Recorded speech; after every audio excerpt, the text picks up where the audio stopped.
Kontrobersyal ng Korte Suprema kaugnay ng party list. Gayunman, maraming party list groups ang nagnanais na makasali ngayong eleksyon. Mga partidong may kanya-kanyang sinisigaw subalit iisang nais makamit at yun ang kaginhawaan sa buhay ng bawat mamamayang Pilipino.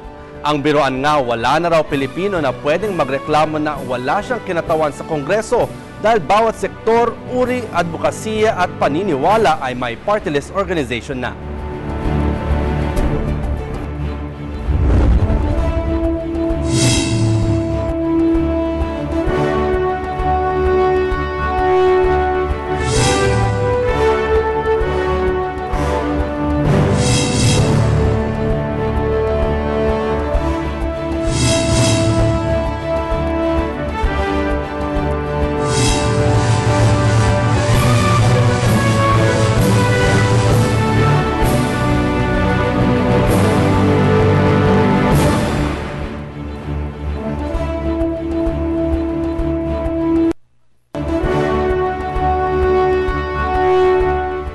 Magandang araw, ako si Robert Tan at kayo'y nanonood ng paghahanda para sa Hatol ng Bayan.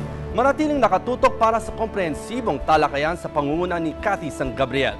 Sa aming pagbabalik, makakasama natin ang mga partidong nagtataguyod ng karapatan ng mga kabataan, pampublikong tsuper, operators at commuters at grupong may layuning mabigyan ng wastong pamumuhay ang maralita.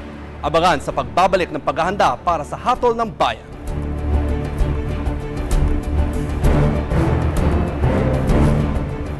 Ayon sa batas, ang bawat party list ay maaaring magpalista sa COMELEC ng 5 nominado nito bilang kinatawan sa Kongreso. Ang pag-upo ng mga nominado sa Kongreso ay ayon sa pagkakasunod-sunod nila sa listahang naisumite sa COMELEC at sa bilang ng pwestong nakamit dito sa halalan. Kung ang isang nominado ay hindi na kayang magsilbi bilang kinatawan ng partido, ang susunod sa listahan ay otomatikong uupo sa pwestong nabakante ng nauna. Paghahanda para sa Hatol ng Bayan. Hatid sa inyo ng media ng Bayan na pinagsanib pwersa ng People's Television, IBC, PBS Radyo ng Bayan 738 kHz, Philippine Information Agency, Philippine News Agency, and in partnership with Manila Bulletin, Informatics Diliman, and Air 21. Mapapakinggan nyo rin kami sa PBS Radyo ng Bayan 738 kHz. Para sa mga gustong sumali sa aming talakayan, magpadala lamang ng mensahe o katanungan sa aming Facebook page sa www.facebook.com/hatolnangbayan2013 o kaya ay mag-tweet sa @hatol2013. Puntahan natin si Cathy San Gabriel para umpisahan ang panayam sa ating mga bisita. Cathy? Salamat, Robert. Patuloy po ang programa natin sa pagkilala sa iba't ibang party list na kumakatawan sa iba't ibang sektor ng lipunan. Kasama natin ang isang grupo na kumakatawan ng transport workers at commuters. Narito ngayon ang nominee ng One United Transport Coalition o One UTAC na si Engineer Orlando Marquez. May kasama rin tayo mula sa adhikain at kilusan ng ordinaryong tao para sa lupa, pabahay, at kaunlaran o mas kilala sa Ako Bahay Party List. Kasama po natin si Ginoong Percival Chavez, ang kanilang nominee, at kasama rin natin ang mga supporters nila dito sa studio. Magandang hapon po sa inyong lahat. Mula naman sa Kabataan Party List, makakasama natin si Attorney Terry Ridon. Magandang hapon, gentlemen, and welcome sa paghahanda para sa Hatol ng Bayan. Tell us about your party list group. Unahin po natin ang One UTAC, Engineer. Maraming salamat po, ma'am, at maraming salamat sa lahat ng mga viewers. Magandang hapon po sa kanilang lahat. At unang-una ho, kami po yung party list po ng One UTAC dun sa United Transport Coalition at sa pangalan po ng aming National Chairman si Atty. Vigor Mendoza at yung nakaupo po ngayon na aming kongresista ay si Madam Sinaida Maranan.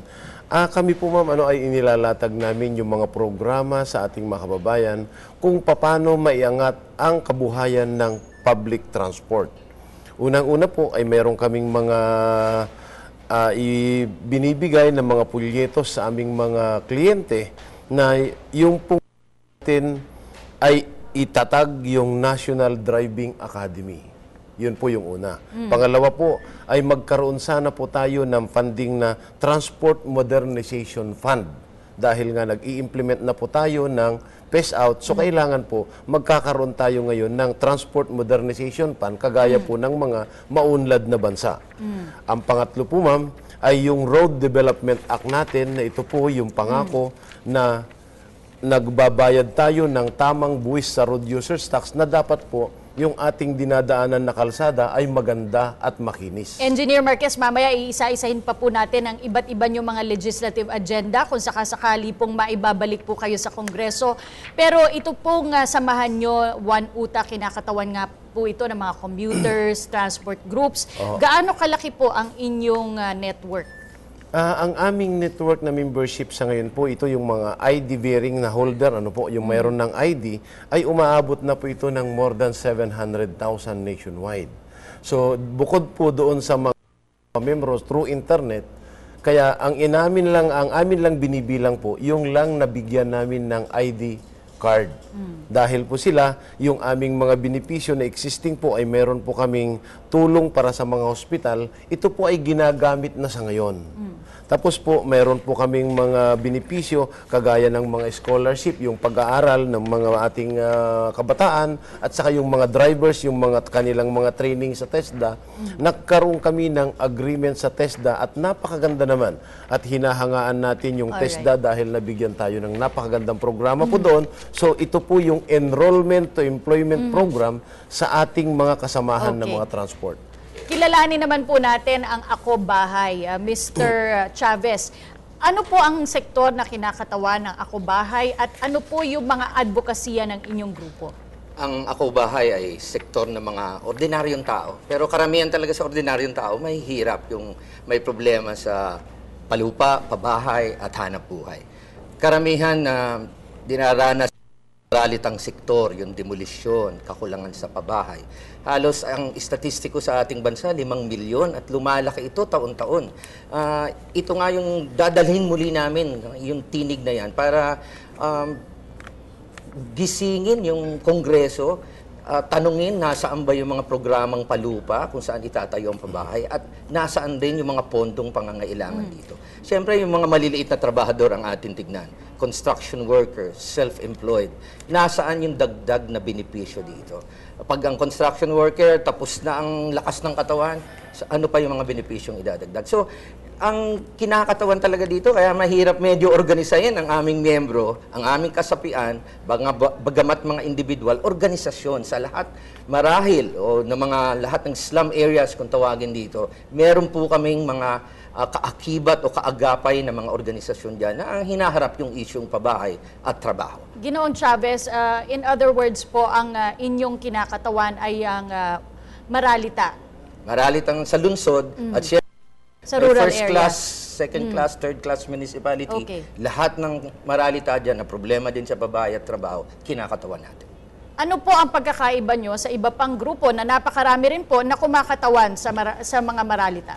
Marami na ata kami nagawa kasi bago pa mag-party list, kami ay yung malaking urban land reform movement. Kaya yung batas na naipasa na pagbibigay ng mga lupa para sa Maralita, itong paglalinis ng tren natin, talagang may pinuntahan ho ang narelokasyon ng ating mga Maralita doon. Yung batas na yun ang kakaibahan eh. Itong party list na ito, nanalo na noon 1998. Under another name po.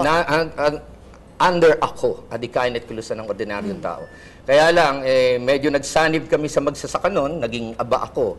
Pero hindi naging maganda yung ugnayan pagkatapos manalo. Dapat kasi ako na yung number 1. Kaya lang, hindi nagkasundo. Pero balik na dito, Ako Bahay, may apelyido na para tumatak talaga sa ating Maralita na ito ang problema. 5 milyon, sabihin na natin, masakit na salitang squatter sa sariling bayan. Okay, ang Kabataan Party, can you tell us more about your advocacies? Siyempre, about kabataan ang inyong kinakatawan. Ang aming sektor ay ang aming pangalan. So, ang kabataan, Kabataan tulad ko, no? kabataan tulad po ninyo, tulad ninyo lahat, kaya Okay. gusto ninyo kabataan. Ang kabataan ho ay nasa ikatlong takbo na ho niya sa Kongreso. At pangunahin pong advokasya ng kabataan yung karapatan sa edukasyon. Sa loob ng 3 taon, 6 na taon ni Congressman Raymond Palatino sa Kongreso, naisulong namin yung talagang tuloy-tuloy po na pag-fiscalize sa usapin po ng pagbabudget at pagpupondo ng state colleges and universities, ang pagpigil sa mga pagtaas po ng matrikula na hindi lang po mga kabataan yung talagang apektado, kundi mga magulang din po mismo.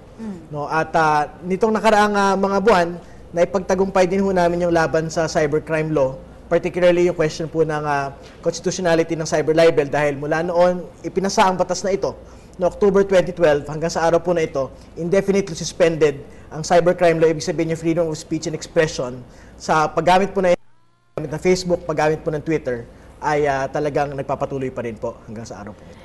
Isa pong lumabas sa recent survey ng social weather stations na isa ang party list group nyo sa mga pinapaboran along with Gabriela and Bayan Muna. What is your reaction to this? Di syempre malaki ang kagalakan ng kabataan doon po sa 2% guaranteed seating po na parang placement namin sa survey. Pero syempre survey lang naman ho yan. Kumbaga hindi pa naman ho dyan itinutulak yung mga negotiated votes po ng mga non-marginalized and non-underrepresented po ng mga fake party lists, no? Marami ho riyan dyan. So, baka pwedeng bumaba pa ho yung 2% guaranteed seat namin based on the survey. Mukhang wala naman ho rito yung mga non-marginalized at non-underrepresented ho na tinutukoy ko. Kaya ang tingin ho natin dyan, talagang dapat kumayod pa ho ng husto yung mga kabataan. Kumbaga yung tinatarget po namin at this point para makatatlong upuan ho, 6% at the very best yung inaasahan po ng kabataan. 3 seats ang inaasahan ho ng kabataan sa darating pong halalan ito. You've mentioned what you call fake party list groups and the ones not belonging to the marginalized sector and whose nominees are not part of the sector that they are representing. But the Supreme Court also came out recently with new guidelines for the party list system, which also states that national parties and regional parties can participate and the nominees do not necessarily have to come from the sector that they are representing. There should be at least one nominee coming from the sector if it's a marginalized group. What is your reaction to this? Engineer po kayo una. Para sa One Utak, ano po ang saloobin nyo tungkol dito sa inilabas ng Supreme Court?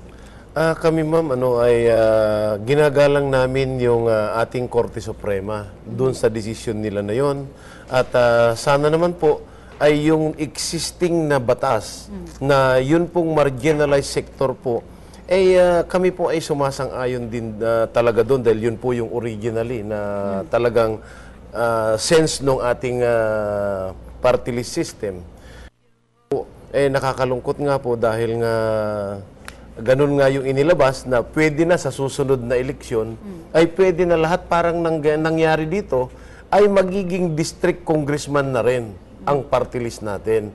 So para bang mamawala yung essence ng ating marginalized party list system natin. Kaya kami po ay umaapila na sana po ang ating Korte Suprema at saka COMELEC at saka Kongreso ay pag-aralang mabuti at gawin kung sino talaga yung tinatawag na marginalized system na party list. Dahil po malaki ang ginagampanan po dito, ma'am. Para naman po sa Ako Bahay. Nakakalungkot nga yun dahil estudyante pa lang ako noon, yung unang namin sinuportahan sa konstitusyon, yung party list system. At alam naman natin yung diwa noon para sa mahihirap. Ako nga siguro, hindi maralit ang tagalunsod, pero I belong to the lower middle income class. At founder nung mismong movement ng urban land reform. Matagal na kami dito, kaya sana tignan talaga yung base ng membership. 99.9% dapat members na talagang community-based mga Maranita. Tapos, pwede sigurong may ibang kinatawan, pero ang komposisyon na nagdidesisyon, ang tunay na partido, ay yung mga talagang basic sector or marginalized sector. Attorney, very quickly bilang isang abogado, what is your reaction We have a to severe objection. As to the Supreme Court decision. Tingin ho natin dapat, I think short of an open defiance of the Supreme Court decision, dapat panindigan ho ng COMELEC ho talaga na despite the new parameters, I think they should still make their way. Kumbaga sila naman ho yung magkakaroon ng discretion on whether or not this fake party list ought to be disqualified. So tingin ho natin, sa barangay na lang ho sila ulit magreklamo pag hindi pa rin ho sila pinayagan ng COMELEC. Pero tingin ko, Chairman Brillantes and the entire COMELEC commissioners, they have 2 more now. No, kailangan ho talaga yung mga non-marginalized, non-underrepresented sectors as far as they're concerned ought to continuously be disqualified by the COMELEC. Kikilalanin pa po natin ang ating mga party list groups sa pagpapatuloy ng paghahanda para sa hatol ng bayan.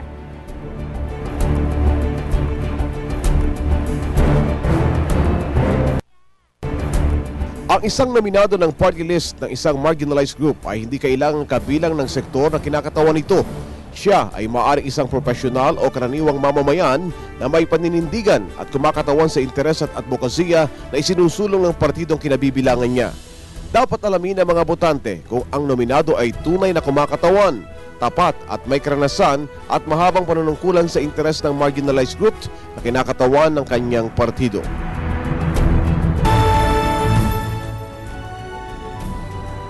Nagbabalik ang paghahanda para sa Hatol ng Bayan, hatid sa inyo ng Media ng Bayan. Kami ay napapakinggan nyo sa PBS Radyo ng Bayan 738 kHz. Narito naman ang katanungan mula sa ating taga-subaybay.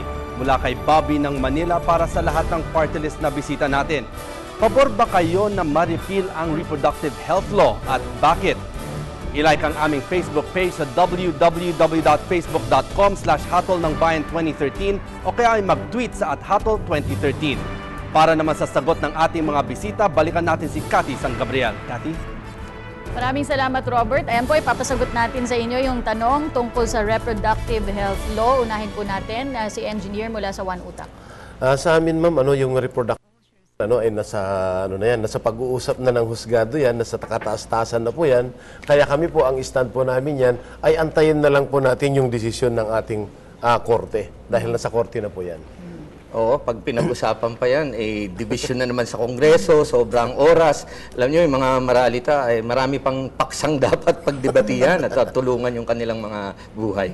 Para naman po sa kabataan. Tama ho yung mga binanggit din man ho nila, pero yung dagdag din ho namin dyan ay may mga ilang bahagi ho kasi sa reproductive health law, parang yung gustong ipakita, parang population control-based lang ho yung usapin. Kumbaga, mas malaking bahagi ho dapat talaga sa reproductive health law, sa paanong paraan talaga natin mapapahigit pa yung reproductive health ng mga kababaihan at mga kabataan. So, ano po ba naging stand ng kabataan party list noong nasa Kongreso? sinuportahan ho namin yan, yung reproductive health bill with reservations. No? Kasi nga ho, parang yung naging dulo ho ng reproductive health law, parang magbigay na lang ho ng mga kondom at ng mga contraceptive sa atin po. Ibig sabihin, naging population control-centric na po yung usapin. Instead of yung isang komprehensibo talaga na reproductive health law na mag-benefit sa mga kababaihan at mga Edukasyon talaga. Para po sa One Utak, meron po kaming ilan sa mga transport groups na naimbita na dito sa aming programa. Yes, ma'am. Na ang stand po nila, isa po sa mga gusto nilang ipaglaban ay yung pag-regulate muli ng oil industry. Ano po ang posisyon nyo ukol sa issue na ito? Actually, ma'am, kami po ay nakapag-file na. Nung unang upo ng One Utak Party List po, ay nag-file na po kami ng bill niyan po doon sa pagrebisa ng ating oil deregulation law. Dahil kami po ay naniniwala na mayroon na pong dapat tanggalin doon sa mga provision ng batas na yan. Kasi po, yung pong ating mga kababayan, yung aming pamasahe po ay regulated. Yung binibili namin na fuel, spare parts, ay deregulated. So, hindi po akma. Tama ba, attorney? So, ito po ay sigurado ko na ang akin sarili po ay pag-aralan mabuti kung ano na dapat talaga ng akma na sa ngayon. Ginawa yung batas noon ay parang hindi na napapanahon ngayon yung batas ngayon na yan. Dahil nga po, sa amin tingin, dahil deregulated po yung ating binibili na pinanggagalingan ng lahat ng ekonomiya, so ito po ay deregulated ang batas na umiiral sa fuel. Po yung pong aming pamasahe po na pinagkukuhanan ng pambili namin lahat-lahat ay regulated naman po yung aming pamasahe. Kaya po, kung maaari po, ay sana ho pagdating po ng ating susunod na kongreso, ay matalakay na po yan para once and for all magkaroon na ng tamang desisyon. Para naman po sa Ako Bahay, malaki pong problema ngayon lagi, yung mga relocation sites. Sinasabi po ng mga informal settlers, kaya hindi sila lumilipat dito, ay malayo, wala silang livelihood doon. Ano po ang nakikita niyong solusyon? Dahil ang gobyerno po ay tila nahihirapan sa mga ganitong pagkakataon. Alam niyo, malinaw yung mga batas na ipanasa natin noon. No? Meron tayong pataas na paggawa ng mga bahay, medium rise at public rentals, at pwede rin ng medyo konti lang sa ilog, ay pwede na yung mga pabahay dyan. So, hindi natin nangangailangan na ilabas. Unang-una kasi trabaho ang nandito. Huwag muna natin ilabas yung ating mga maralita sa syudad. Dito ang habol nila, trabaho, kabuhayan. At palagay ko yung pondo kailangan pa rin tignan. Unang-una, gusto ko nga, pag nanalo kami, unang imbitasyon sa lahat ng party list, bisitahin ang nasa ilalim ng tulay, ang doon nasa Bitas Tondo, ang talagang kakaiba ng anyo ng ating mga maralitan Tagalunsod. Hindi ko nga... Pero ano pong dapat gawin doon sa mga relocation site? Tapos yung relocation site, itatag ang ating committee na mag-check na dapat may elektrisidad yan bago ilipat ang mga tao. May tubig at yung affordability. Hindi porket 300 ang binabayad mo. Mura yan. Ang pamasahe nila 200 kada araw. So, ang daming dapat pag-usapan. Hindi ko alam kung bakit hanggang ngayon 5 milyong pamilya ang maralita, kulang na kulang ang tinig sa Kongreso. Attorney Redon, kanina sinabi mo edukasyon ang primarily na gusto nyong ayusin sa atin. Kamakailan po ay nagkaroon ng controversial na pagkamatay, nagpakamatay ang isang dahil hindi mabayaran ng kanyang pamilya ang loan niya sa universidad. Ano po ang stand ninyo sa ganitong pagkakataon? May nagsasabi po dapat talaga libre na ang State University. May nagsasabi dapat palawigin pa ang deadline o yung mga talaga mahihirap ay ilibre na edukasyon. Ano po ang balak ng Kabataan Party List? Severely criticized po yung UP administration kahit yung pamahalaan ho natin ngayon doon sa pagkamatay po ni Cristel Tejada. Dahil ang pagtingin ho natin talaga dyan, hindi naman siya namatay based on personal problems. Namatay siya mismo nagsabi dahil hindi na ako makapag-aral. Dahil hindi ako pinayagan makapag-enroll sa pangarap ko na makapag-aral sa UP. Kaya ang binabanggit ho namin talaga dito, parang reflection po yun dun sa inabot na ho ng usapin po ng na accessibility to state colleges and universities. Ibig sabihin ho niyan, instead of state college universities being the university and college of last resort ng atin pong mga kabataan, in the wake po na deregulated severely, yung pong private higher education, yung mismong mga state college universities po, napakataas na ho ng matrikula, hindi na ho kaya ng mga bata ho natin. Diyan ho sa nakapag-aral, nakakapag-kolehiyo. Pero dahil kahit mismo yung mga SUCs po na ito ay nagtataas na rin po ng matrikula, yung pangarap po ng mga bata na makapag-aral, hindi na rin ho yun matutupad ngayon. Gusto ko pong malaman mula sa inyong lahat, paano po pinipili ang inyong mga nominees? One Utak. Kami po ma'am, mayroon kaming kompleto na 15 executive committee. Na ito po ay nagtakda po kami ng convention namin at namili po kung sino po yung mga nominee. So, pinagbutuhan ho ng mga member. Yun ho. Ang nominee po ang nagpili kung sino po yung pamimilian. Halimbawa, 10 kaming pamimilian, tapos yung the whole member namin ng the whole Philippines, sila po ngayon ang magsasabi kung sino po yung nararapat na number 1, number 2, number 3, number 4, up to number 5. So, meron po kaming committee po na gumagawa po yan. Lahat po ba ng inyong mga nominees ay galing sa transport sector? Kami po yung aming transport nominee number 1 po ay siya po kasi yung abogado namin simulat na buo po yung ating One Utak Party List, ma'am, ay siya po yung aming lawyer na wala po kaming binabayaran. Kaya po kami, ipinipilit namin na talagang kasama namin dahil mahirap naman po kasi na ito naman po yung originate nito, sila po yung dating may-ari ng DM Transit po. So, yun po, naging lawyer siya ng Ateneo. So, siya po yung nagmamalasakit sa amin. Kaya kami po ay kailangan namin ng kagaya niya na magmalasakit sa amin sa Kongreso. Sa Ako Bahay po, paano po kayo naghalal ng inyong mga nominees? Dahil kakulangan nga sa pondo, wala itong malaki ang Kongreso, kundi tinatanong ang mga chapters, chapter sa Pasay, sa Quezon City, kung sino yung dapat mo nang mahalal sa mga numero ng nominado. At yung bilang ng nominado, kami na po ang nagpipili at consensus building. Sasabihin, ito na muna, ito na muna. Siya ang mahalal. Pero representative voting more than the general. Sino-sino po ang mga nominees ng Ako Bahay? Unang-una ako po, dahil kami po yung nagtatag ng Urban Land Reform Movement noong 1987. Tapos, ang pangatlo ay talagang maralit ang Tagalunsod, si Caponing Tolentino. Ang pangalawa namin ay isang batang abogado din, si Attorney Sabio, dahil hindi nga abogado, kailangan ito sa larangan ng legislatura at sa pagtulong pa sa mga mahihirap. Ang kabataan? Kaiba doon sa mga non-marginalized and not underrepresented na mga parties na kung saan ang mas mataas na pondong i-raise ang siyang magtatakda. Kung ikaw number 1, number 2, number 3. Kaya ko nga po tinatanong kung paano nominasyon. Mga kabataan party list po ay meron din National Congress, tapos may primaries din ho yan. So, kumbaga yung mga gustong maging nominado, talagang igigrill ng mga iba't ibang mga chapters at mga regions po ng aming Kabataan Party List at doon magpapasya yung kabuang National Congress kung sino po yung magiging nominees. Paano po kayo nangangalap ng pondo? Nationwide po ang kampanya ng mga party list groups sa One Utak po.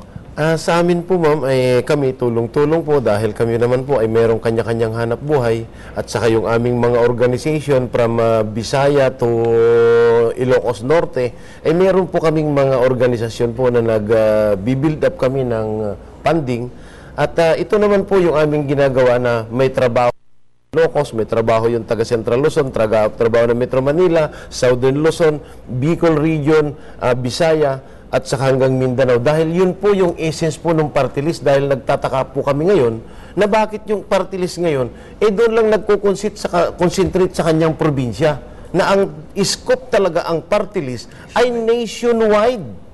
Na bakit pinayagan ng COMELEC na ang scope ng party list ngayon, meron nga dyan, kalalabas lang kung saan nang galing. Pagkatapos ngayon, hindi na makaupo na congressman. Ngayon party list na kaagad. Ang Ako Bahay po, paano nangangalap ng pondo? Lalo na po, urban poor group po kayo. Sinabi mo po, talagang maraming walang trabaho at ang pagkalap ng pondo, wala ata kaming kinakalap na pondo. Volunteerismo, no? Ang bawat chapter, halimbawa nakatira sa National Government Center, sa Payatas, yung mga organisasyon doon, kanya-kanya po talagang kampanya. Ibig sabihin, hindi po kami makapunta sa probinsya. Yung chapter namin sa Palawan, kanya-kanya na rin. Pero ang inihingi, yung mga flyers na mura, yung 20 centimos kada isa. So yun, nagpapatak-patak ang ilang mga donasyon. Ayun po, ang pondo namin ay pondo ng sikap, tiyaga, kain, alikabok, inom pawis kung tawagin. Ang kabataan po. Well, kabataan mo, tingin ko kahit katulad ng kanila, parang donation-based din naman ho talaga yung funding po ng kabataan. So, yung mga miyembro ho natin, siguro kumakatok sila sa mga nanay nila, o di, magbigay naman kayo sa Kabataan Party List, tumulong naman ho kayo doon sa kampanya po ng kabataan. Tapos, meron din naman ho dyan, kumbaga, may mga lokal na mga politiko na parang on the basis of principle, nagkakaisa ho kami sa pinakarapatan sa edukasyon at protection po ng mga karapatan ng mga kabataan at mamamayan, di tumutulong din ho sila doon ho sa kampanya po natin. Pabor po ba kayo sa no work, no pay policy sa Kongreso? One Utak. Talaga naman po dapat gano'n dahil kung wala ka naman trabaho, bakit ka naman kikita, bakit ka naman magsusweldo. Kaya kami po sang-ayon po dyan, kaya nga kami po ay sumasang-ayon na doon nga sa ating ganong sistema, talagang kami pabor na pabor doon. Ako Bahay? Para sa mga isang kahig, isang tuka, yan naman talaga ang kanilang sinusunod, no? Tignan na lang natin na ang hindi lang yung sweldo, yung productivity. Anong uri ng trabaho ang talagang inaalay natin kahit na maiksi lang ang panahon? Kabataan? Tama ho yan. Kasi hindi na ho tayo dapat pumayag na yung mga kongresista ho natin. Tutulog-tulog lang ho sila sa mansyon nila sa parang isang beses lang ho kada linggo pumapasok sa kongreso. Pero kinukubra ho yung pong sweldo ho ng opisina. No work, no pay. Kaya importante ho talaga yung accountability ng mga kapwa ho nating mga kongresista pagdating ho natin sa Kongreso. Kasi siyempre, pondo ho ng bayan, hindi naman ho nila kapritsyo, hindi naman ho nila negosyo yan. Kaya dapat ho, tama ho yung proposal po na yan, na no work, no pay. Tuwing na lang pong halalan ay issue po yung pagkakaroon ng political dynasty, pero yun din po ang naluluklok sa pwesto. Sa Kongreso po, ilang beses na pong inattempt na magpasa ng anti-political dynasty bill, pero hindi nga po ito nakakapasa. Dahil alam po natin na mayorya sa Kongreso ay galing sa political dynasty. Sa tingin niyo po ba may pag-asa pa po na magkaroon tayo ng anti-political dynasty law? One Utak. Alam niyo po, yan po ay medyo masalimutan yan dahil yun po mga umuupo naman po yan ay ginusto ng taong bayan na constituents nila po. Kaya kami po ay kung maaari po talagang ako po dahil wala pa akong kamag-anak, pinsan o na nakaupo kapatid. Kaya yan pong dynasty bill, siguro po ay nasa taong bayan na po ang tatanungin natin. Sila ang magluluklok, sila ang maglalagay. Kaya yan ho ay ipaubayan na natin sa karapatan dahil tayo po ay nasa demokrasyang bansa, ay nasa taong bayan na po ang pasyayan. Kung talagang gusto po nila, nasa kanila na po yan. Ako Bahay. Matinding issue yan. Estudyante pa ako noon. Kaedad ko si attorney siguro, panahon ni Marcos, anti-dynasty. Rule na kami. Panahon ni Heidi Yorak at ni Monsod, laban na kami sa anti-dynasty. Pero ayaw namin gawing slogan to. Isa itong pag-aaral dahil marami sa research natin nagsasabi na isa sa pinakamabigat na pasanin ng ating bansa ay yung nepotism dynastic rule. Isang mabigat na political na dynasty ang nagpapahirap. So, kailangan natin pag-aralan na mabuti. At palagay ko naman, kung tunay na mga politiko talaga to at nagmamahal, papayag naman. Hindi nga masyadong define sa batas. Kailangan natin sabihin, ano ba to? Territorial? Ano ba to? Kamag-anak? Second degree of consanguinity? Nasa konstitusyon na yun eh. Sumunod na lamang tayo sa konstitusyon. Kabataan. Nag-agree ho ako dun sa mga posisyon ho nila sa usapin po ng political dynasty. Pero kailangan nating bagitin dito, kahit ho yung party list system sa actual ho, hina-hijack na ho ng mga political dynasties eh. Tama. No, kaya ho, kumbaga hindi ho makatakbo sa kanilang probinsya, dito ho tatakbo sa party list. No, kaya yung posisyon namin talaga dapat ho, isulang ho yung anti-dynasty po na batas po na yan. Sundin po natin yung constitutional provision ho na kailangan ho ng dynasty. Pero sa pinakamahalaga ho dyan, kung may order po ng Presidente sa Kongreso na this is a certified bill, kailangan yung gawing priority itong anti-dynasty law na ito. Tingin ko kung talagang may political will ang ating palasyo, may papasaho natin. Abangan po ang mga plataforma ng ating mga bisita sa pagbabalik ng paghahanda para sa Hatol ng Bayan.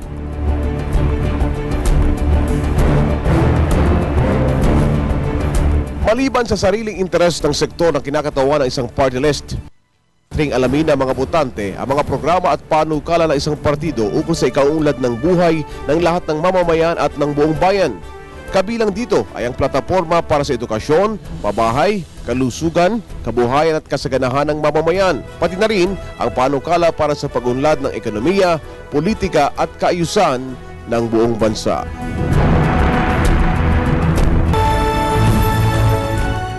Nagbabalik ang paghahanda para sa Hatol ng Bayan, hatid sa inyo ng Media ng Bayan. Kami ay napapakinggan nyo rin sa PBS Radyo ng Bayan 738 kHz.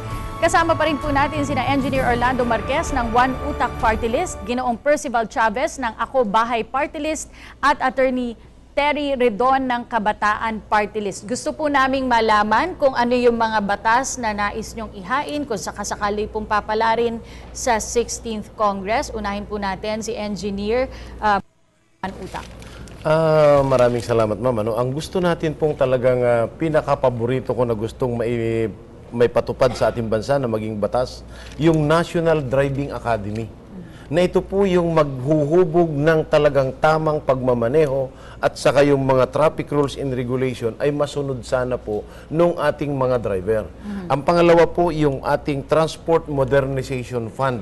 Dahil nga mag-i-issue na tayo, mayroon na tayong batas ngayon na phase out. So, anong gagawin yung mga individual operators na walang pambili o pan-down? Kaya ito po, pag mayroon tayong Transport Modernization Fund sa ating bansa, dahil ito po ay napakaganda na batas po sa ibang bansa na mga kagaya ng Japan, kagaya ng Singapore, kagaya ng Hong Kong, sa Amerika, sa Australia. So po itong Transport Modernization Fund ay napakaganda po. Ang pangatlo po ay yung Road Development Act na mapaganda itong ma-implement yung Road Development Act. Dahil po ito ay batas na po, kaya lang ho natutulog. At saka pang-apat po, ma'am, ay yung Public Transport Standardization Program, yung bill na ito. Kailangan magkaroon tayo ng standard na klase ng sasakyan. Ano ba ang klaseng kalsada ito? At ano ba ang klaseng sasakyan ang dapat dito? Hindi yung naghalo yung tricycle, bus, jeepney, taxi. Di ba ho? So tayo ho, magkaroon tayo ng standard program. At ito po yung panghuli, ma'am, yung Barangay Pay Parking Bill sa Metro Manila. Dahil po yung Barangay Pay Parking po, pag wala ka pong garahe, ay hindi ka dapat makabili ng sasakyan. O magdala ng sasakyan na igagarahe mo lang sa kalsada. So ito po sana po, dahil mayroon naman pong road users tax na participation po ng ating local government, siguro bilangin natin kung ilan ang sasakyan na nakaresidente sa isang barangay at ilan yung nakaparada sa kalsada, at siguro the time na po na maisip natin na maglagay ng barangay pay parking na hahandilin ito ng barangay para sa ganun po, pag may sunog sa gabi, hindi makapasok yung bumbero dahil puno po ng sasakyan. At saka isa huling-huli po, mayroon po kaming 6K program po. Ito po yung 6K program po namin na sa kasalukuyan po ay na-implement na. Ito kabuhayan, kalusugan, kapitbahayan, karunungan, kalikasan at katarungan. Yun po yung programa namin na legislation po. Ay sana po yung ating mga kababayan ay tulungan natin yung ating sektor at dito po natin ipakita kung paano na isang pinakamalaking organisasyon na ang transport sector po kasi ang isa po sa nagdadala ng ating ekonomiya. Okay. Salamat po. Ang Ako Bahay naman po, ano yung mga nais nyong ihaing batas? Ang Ako Bahay, ang talagang kinakatawan, maralita. Ang unang problema, lupa. So, National Land Use Management Act. Dito, pangangalagaan ang talagang gamit ng lupa para ba sa settlement, sa pabahay, para ba sa mga magsasaka, sa watershed. So, kailangan na pong i-regulate, alagaan ang ating natural resources. Yan ng lupa. Pangalawa ay bahay. Nasaan ba yun? Nasaan natin itatayo? Ang dami nakatira sa ilog. Dagdagan po natin ang pondo para alisin na natin sa danger zones to at bigyan natin ng sapat na pabahay. Yung disente naman ng ating mga maralita. Pangatlo, syempre, yung hanap buhay. Kahit nabigyan mo ito ng bahay, hanap buhay, paano mabubuhay ang mga anak? No? So, kailangan natin bigyan ng mga proteksyon. Halimbawa, mga kontraktualisasyon na problema. Hanapan natin ng interim pension, social protection.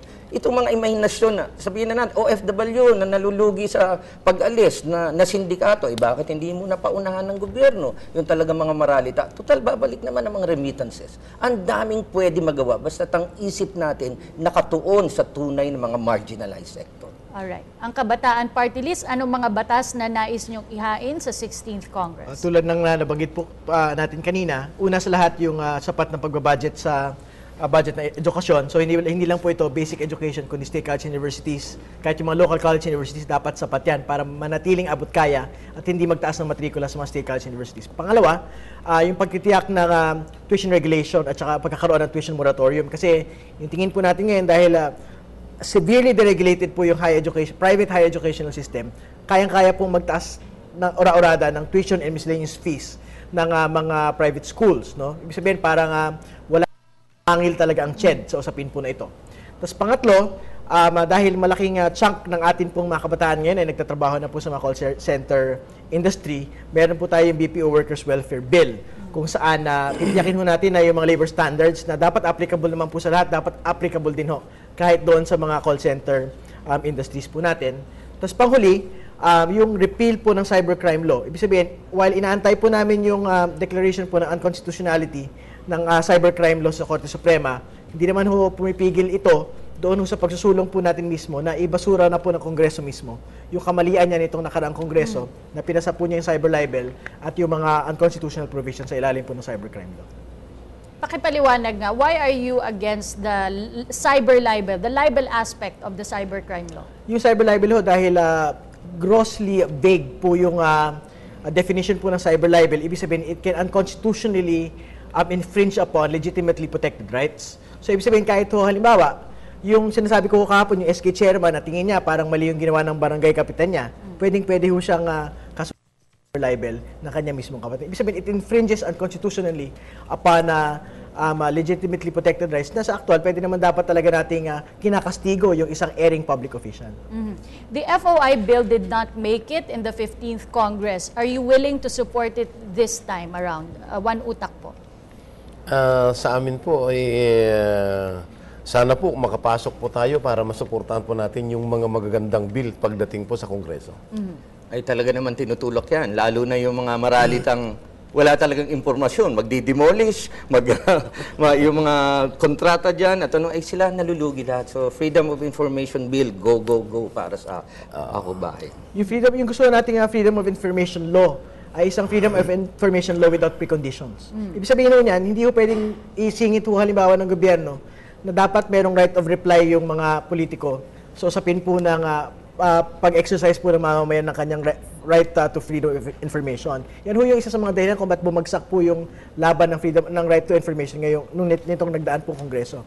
Yung sinasabi natin, gusto dati na dapat hindi na ho makisawsaw yung gobyerno sa usapin po ng kalayaan ng mamamayan para maraman niya yung mga katotohanan sa usapin po ng pagpapatakbo po ng pamahalaan.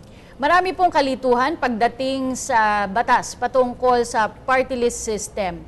Kung kailangan po itong rebisahin at kung re-rebisahin po ito sa 16th Congress, ano-ano yung mga nais niyong baguhin sa batas na ito? One utak. Sa atin po ma'am, kailangan talaga igalang yung sistema na nakapaloob doon sa IRR ng ating party list system. Siguro po, yun po ay unang-una talagang galangin po yun. Ako siguraduhin lang talaga na yung 14 basic sectors, no? malinaw na meron talagang mga kinatawan na kandidato. At pwede natin di paglabu-labuhin no? Pwedeng kung kami ay nagpa-register as an urban poor party ang kalaban namin. Para nang sa gayon, kumbaga nakaatado na ba?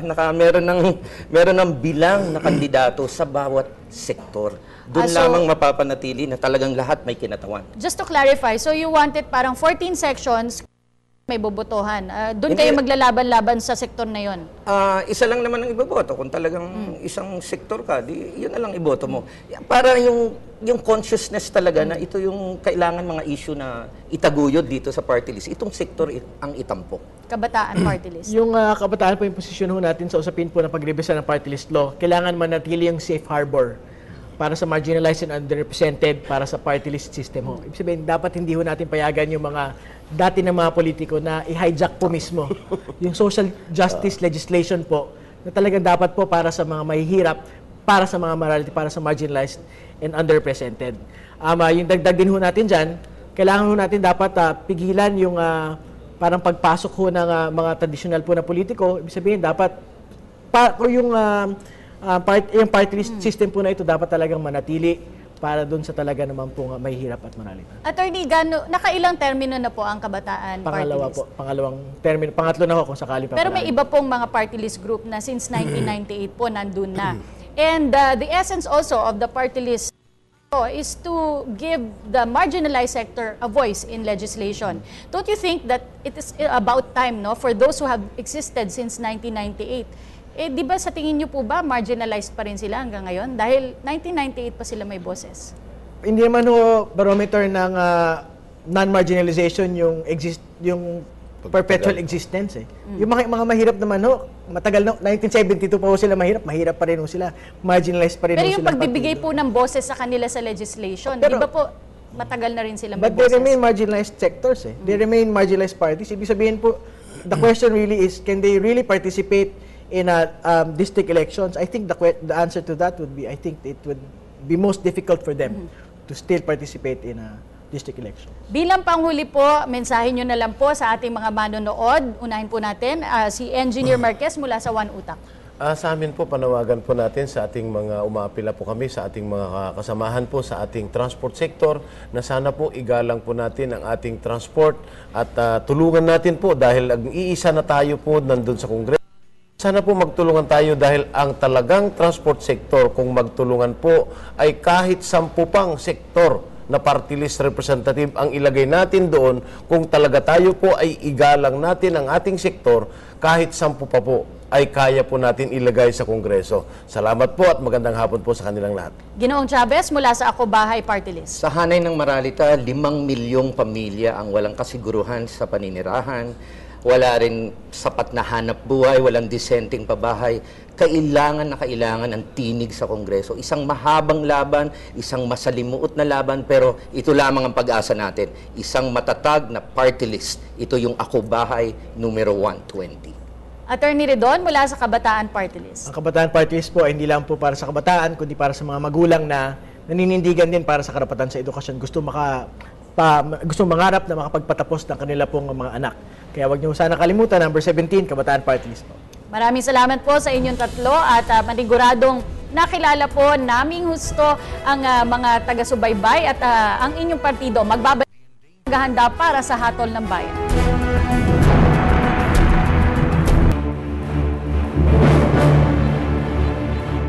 Ayan, Cathy, nakilala naman natin ng ilang mga party list groups na rin na nagnanais na tumakbo itong panahon ng eleksyon at nais silang maluklok nga dito sa Kongreso. At ito ngayon natutukan natin yung problema nga dito sa edukasyon tsaka problema ng pabahay dito sa ating bansa.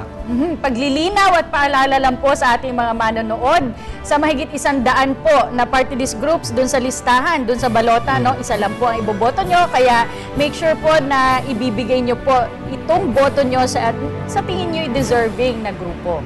Kaya dapat talaga mag-research sila, kilalanin natin talaga yung mga plataforma ng mga to. Hindi lang kasi ngayon yung mga marginalized sectors, may mga party list groups na kasis din, tsaka yung national political parties. Kaya kailangan talagang kilalanin nila. At isa lang nga talaga ang kailangan nilang iboto. Kasi kung dagdagan nila, hindi ito masasama. Mabibilang. Yes. Pinasasalamatan namin ang Ergo Contracts Philippines para sa ating tables and chairs. Matatagpuan sila sa 2634 Rockefeller Street, Barangay San Isidro, Makati City. Pwede nyo silang tawagan sa numerong 843-1177. Maaari nyo ring bisitahin ang kanilang website sa www.ergocontracts.com. Maraming salamat din sa Glorious Blend Coffee at Taste of Heaven. Matatagpuan sila sa 72 Nuestra Senora Street, 6th Avenue, Grace Park, Caloocan City. Pwede nyo silang tawagan sa numerong 360-0900. Bisitahin lamang ang kanilang website sa www.gloriousindustrial.org. Marami tayong nalaman sa araw na ito mula sa ating mga bisita, itong mga party list groups, at sana po ay nakapagbigay kami ng kalinawan tungkol sa pagpili ng inyong tamang iboboto. Ako, si Cathy San Gabriel. Ako naman si Robert Tan. Magandang araw sa inyong lahat.